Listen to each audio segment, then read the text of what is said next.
The story opens in the perfectly curated world of Renka, a high school girl who isn't just popular, she's a full-blown internet celebrity. Known as Japan's most famous girl, she has over 1 million followers hanging on to her every post. At school, her presence alone creates hype. A group of girls gush over her latest upload, and Renka responds with a flawless, influencer-ready smile, casually reminding them to hit the like button. It's natural, effortless, almost too perfect. Cut to the classroom. The noise doesn't stop. A group of boys is going crazy over her viral fast dance video, racking up insane numbers online. For them, just being in the same class as Renka feels like they're somehow part of her fame. But not everyone is impressed. Sitting quietly in the middle of all this chaos is our protagonist, Kiminaga, and unlike everyone else, he couldn't care less. While his classmates obsess over likes, trends, and validation, Kiminaga sees right through it. To him, it's all meaningless. He believes people today are addicted to empty approval, chasing likes, pretending to care, forcing themselves to keep up with trends just to fit in, watching movies at double speed, liking posts they don't even enjoy. All of it, in his eyes, is pointless. He even questions something most people value deeply: romance. To Kiminaga, romance isn't beautiful, it's inefficient, a distraction, the ultimate waste of time. Instead, he values something far more rare: genuine connection over shallow conformity. Behind him, whispers start to spread. His classmates can't understand him. Does he even watch videos? Is he even normal? To them, Kiminaga is a complete mystery, a guy who lives only for studying. His tablet? Probably filled with nothing but textbooks. And honestly, they're not wrong. He consistently ranks among the top students in national exams, making him seem almost inhuman in his dedication. So they give him a nickname, the Bookworm. Whether it's admiration or mockery, it doesn't matter, because Kiminaga doesn't care. As his classmates head off to karaoke and restaurants, chasing fun and social approval, he stays behind, alone, calm, and completely detached from their world. In his mind, they're the ones wasting their lives. The chapter reaches its peak as we cut to a dramatic, low-angle shot of our protagonist, Kiminaga Shikimi, standing like a self-declared philosopher king. He adjusts his glasses with the confidence of a man convinced he's transcended normal high school life. And in his head, he's giving a whole TED Talk about how everyone around him is wasting their lives. One day, they'll regret everything. Kiminaga imagines a future where his classmates cry over their meaningless choices, while he alone becomes a true noble, a man who lives efficiently, intelligently, and above the shallow noise of social media. Behind him, a tiny comedic inset shows his classmates kneeling and screaming dramatically. Not reality, just how he sees them. To him, they're insects. He's the only one seeking true happiness. He's on top of the world. Reality crushes him. One word: expulsion. Kiminaga's fantasy shatters instantly when he's summoned to the principal's office. She sits calmly behind her desk, looks him dead in the eyes, and drops a nuke. "We received a tip. You've been working a part-time job." In this school, that's illegal, punishable by expulsion. Kiminaga's face collapses, cold sweat, shaking, glasses slipping. The mighty, noble genius becomes a terrified kid in seconds. Just when Kiminaga thinks his future is over, the principal suddenly softens. She stands, looming over him like a villain offering a deal. She says he's too academically valuable to expel, so I'll give you special leniency. But her expression? Sharp. Calculating. This is not kindness. This is a transaction. The offer: become my personal housekeeper. Yep, that's the deal. To avoid expulsion, Kiminaga must work as a live-in housekeeper at her private luxury residence, with pay far higher than any normal job. Kiminaga is suspicious, but he needs the money and he needs to stay in school. So he accepts. He arrives at a massive skyscraper-like luxury apartment building. In a top-down shot, he looks tiny beside his bicycle, whispering, "It's huge." Flashbacks show his old jobs cleaning toilets and serving beef bowls, making this new job feel surreal. But inside, everything changes. Kiminaga opens the door and enters a complete landfill. Mountains of trash, unwashed dishes, clothes everywhere. Convenience store bags stacked like geological layers. It's a nightmare. He freezes at the entrance, mentally screaming, "What the hell is this filthy room?" The sunset view of Tokyo Tower behind the garbage hits like a joke. A luxury mansion lived in like a trash dungeon. As Kiminaga assesses the disaster, he notices something wriggling inside the clutter. He leans in and sees a butt. A butt that is talking? Kiminaga, deadpan. A butt? Only yokai? It even says nya. But before he can process this insanity, the trash creature turns around. It's Ranka, Japan's most famous high school influencer, Kiminaga's viral classmate, sitting in garbage filming cat voice content. A cat wanders by confirming she wasn't possessed, she was making cutesy recordings. Her real self is the polar opposite of her polished online image. Kiminaga politely introduces himself as the new housekeeper. Ranka slowly turns. Her eyes meet his. Her face goes crimson, and she screams, "Kya!" She lunges at him so fast he can't react. Kiminaga gets smashed, falls, and ends up with her underwear stuck on his face. Ranka points at him, shaking with rage. "Pervert!" Ranka screams for backup. "Meru! Kikune! Come out!" The door opens. A calm, sleepy woman with headphones steps out. A streamer, still mid-recording, annoyed that Ranka's yelling is getting in the mic. Then the youngest sister, Chinana, enters the apartment, sees the mess, sees Ranka half-dressed, sees Kiminaga on the floor, and just freezes. Ranka, panicking, points at him again. "He's a perverted stalker thief!" Kiminaga, "What is happening?" 3 sisters surround Ranka, all talking at once, and in the middle of the confusion, one sentence drops. "A housekeeping assistant?" The panel zooms in on his eyes, sharp, focused, completely different from before. Even while kneeling in trash, he speaks clearly. "I was personally requested by the principal." Not a guess, not an excuse, a fact, and that instantly changes the atmosphere. She leans closer to him, narrowing her eyes, repeats his name. "Kiminaga?" And then she remembers. "You're that bookworm from class. How do you not know me?"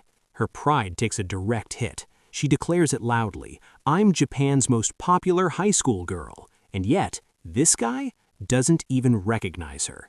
Kiminaga doesn't react emotionally. He just looks at her calmly and says, "Your confidence is impressive."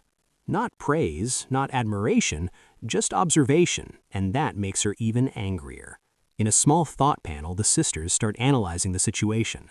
The door auto-locks, so someone must have opened it. Then they all look at Ranka. Ranka freezes, sweat runs down her face, her teeth clench, because she realizes she might have been the one who let him in. Panicking, she yells toward the TV, "Kikuni!" The screen is blank for a second, then a voice replies, "I'm here."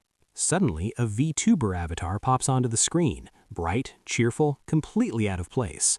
Kiminaga just stares, confused, processing. Close up on the avatar, she smiles and says casually, "Oh, I forgot to tell you." Silence. Then she continues, "I didn't mention the housekeeper would come." From his perspective, this entire situation boils down to one absurd fact. They're arguing because she forgot. Ranka starts smashing the TV in frustration. The others stay calm, and Kiminaga, he just watches, thinking, she's arguing with an illustration. Finally, the youngest sister steps in. Spinning energetically, she raises her hand. "Let's calm down and do introductions." Sparkles fill the background. She poses confidently. "I'm Chinana, the cutest member of the family." A future voice actress, full of energy, full of confidence. Next, the third sister steps forward. Calm, quiet, sharp gaze, headphones on. Mayu, gamer. That's both my hobby and my job. No extra words needed. Standing to the side, arms crossed, still annoyed, still embarrassed, still processing everything. On the TV, the avatar smiles. I'm Kakuni, the eldest. She casually explains. Main job, illustrator. Side job, YouTuber. Hobby, acting like a high school girl. Reality check. Chinana casually adds, she basically never leaves her room. A shut-in, living entirely through a screen. Ranka loses it again, seeing everyone getting along. She snaps, stop acting friendly with him. But it's too late. The tension is gone. Kiminaga finally speaks. He looks around the room, at the trash, at the mess, at the chaos, then calmly says, and you're saying you don't need a housekeeper? He adjusts his tie, steps forward, voice steady. Leave the house for 1 hour. Everyone freezes, even Ranka. He touches his glasses, eyes sharp, determined. I'll prove it. 1 hour later, same room, same house, same people, completely different reality. The trash? Gone. The floor? Shining. Sunlight fills the room. Everything is clean, organized, perfect, total shock. The youngest sister gasps, you can see the carpet again? The cat sleeps peacefully on a clean cushion. Mew looks around. I actually know where things are now. Even the avatar comments, the floor is shining. The scene shifts dramatically as the once filthy apartment is now completely transformed. A clean dining table stretches across the room, sparkling under the light, neatly arranged with freshly prepared dishes. The air itself feels different, warm, calm, and almost unrecognizable compared to the disaster it once was. Standing confidently nearby, wearing an apron over his uniform, Kiminaga folds his arms with quiet satisfaction. Adjusting his glasses slightly, he explains that the food left in the refrigerator was nearly spoiled, so he took it upon himself to prepare a proper meal instead. The sisters stare in disbelief, their eyes widening as soft "oh" sounds escape them. One by one they begin to eat, and their reactions immediately change. The food is warm, rich, and comforting, something they clearly haven't experienced in a long time. As they continue eating, their praise becomes more genuine, and for the first time, the chaotic household begins to resemble something close to a normal home. In a close-up panel, Kiminaga calmly adjusts his glasses again and explains that he has been doing housework since elementary school. The cooking and cleaning skills he developed through years of part-time work were not meaningless. They were investments, and now they are finally proving their worth. In his mind, this moment represents what a proper, efficient, and noble human life should look like. Meanwhile, Ranka sits quietly, drinking from her bowl with her bangs covering her eyes. Her usual loud and confident personality is gone, replaced by a conflicted silence. Reluctantly, she admits that even though he is a bookworm, his abilities are undeniably impressive. Her shoulders tremble slightly as she listens to her sisters openly praise him and begin to accept his presence. Deep within her heart, a thought begins to form, one she can't ignore. A life where meals are prepared automatically, where everything is taken care of, it has always been something she secretly desired. Suddenly, the atmosphere shifts. With a loud clatter, her bowl slams against the table, liquid splashing slightly as her hands jerk in a sudden burst of emotion. The room falls silent. Then, without warning, Ranka slams both her palms onto the table and stands up, her face flushed red with intensity. Her eyes burn with stubborn pride as she declares loudly, "He is rejected!" The entire room freezes. Kiminaga stares at her in disbelief, completely caught off guard. He immediately questions her decision, pointing out that his work was flawless. Everything from the cleaning to the cooking was done perfectly. But Ranka refuses to listen. Her pride is already taken over, completely overriding her earlier thoughts. With renewed hostility, she marches straight towards him. Before he can react, she forcefully pushes him out of the room and into the hallway, shouting that he is rejected and absolutely not accepted as their housekeeper. Standing at the doorway, she points at him furiously, yelling for him to leave immediately. Her face burns with embarrassment as she slams the door shut with a loud bang. Silence fills the corridor. Left alone, Kiminaga stands there with his apron slightly twisted, staring blankly at the closed door. After a brief pause, he mutters to himself that he may have just set a new record for the fastest firing ever. A close-up reveals sweat forming on his face as he seriously wonders if this truly was the quickest dismissal he has ever experienced. The scene transitions to later that day in the school cafeteria. Kiminaga sits beside a long-haired girl, explaining everything that happened in a calm but slightly exhausted tone. She listens quietly, her expression unreadable, before casually responding, "So that's what happened." However, instead of offering sympathy, she unexpectedly shifts the topic entirely. Leaning casually against the counter while sipping from a straw, she remarks about another girl nearby, saying that the length of her skirt makes her knees look strangely fascinating. Kiminaga immediately reacts in panic, flailing behind her and shouting for her to stop saying such things. His composed demeanor completely breaks in response to her sudden and inappropriate observation. Later, the scene moves outside, where the girl sits on a bench with her lunch. Hearing Kiminaga's loud protests from inside the building, she sighs softly and comments that his only friend is on the verge of being expelled, so he should at least show a little concern. Turning toward him, she gives a small, gentle smile, noting that it is rare to see him this visibly troubled. She then thanks him lightly for the food he shared with her. A small visual diagram appears, highlighting the kanji in his name, as she calls him by an unusual nickname, Kunshi-kun. Kiminaga reflects on this, realizing that the nickname comes from the character meaning wise person in his name, and that she is the one who came up with it. The narrative then presents a calm, elegant portrait of the long-haired girl. She is introduced as Mataka Matsubak, the one person who casually interacts with Kiminaga without hesitation, the one who gave him that strange nickname, and perhaps the only one capable of breaking through his otherwise cold and distant personality. Sitting side by side, gazing out at the illuminated skyline, Mataka casually remarks that she actually finds Kiminaga's situation enviable. To her, being surrounded by such extraordinary people is something others would dream of. Hearing this, Kiminaga reflects silently, realizing that despite their odd dynamic, the two of them might truly be each other's only genuine friend. The narrative then shifts, presenting a series of character introductions that emphasize just how abnormal this household really is. A slim, elegant shot reveals Ranka, formerly introduced as Kichiji Ranka, a super famous streamer known across the country as Japan's most popular high school girl. Her confident persona dominates the frame, radiating overwhelming presence. Next, the scene cuts to another room where a girl sits surrounded by monitors and gaming equipment. The third sister, a genius middle schooler recognized as one of the world's most spotlighted female professional gamers. Her focused gaze and calm demeanor contrast sharply with Ranka's flamboyance. Then the youngest appears, standing before a microphone with bright energy. She is introduced as China Nana, a highly promising voice actress who, despite being only 14, is already making waves in the industry. Back in the present, Mataka clasps her hands together and explains that countless people would do anything to serve these three. In fact, the world has already given them a title, the Tier 1 Sisters. Hearing this, Kiminaga's eyes widen slightly. He repeats the phrase in his mind, fully realizing the level of influence and status he has accidentally stepped into. But Mataka isn't finished. She casually reminds him that the Kitaiji family actually has 4 siblings. Turning slightly, she brings up the eldest, Kitaiji Kiku.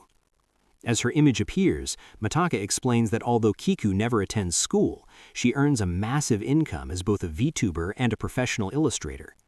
With a small teasing smile, Mataka leans closer and tells Kunshi-kun that if he wants to avoid getting fired again, he should try getting closer to the sisters, ironically quoting his own philosophy about staying detached. Adjusting his glasses, Kiminaga responds calmly.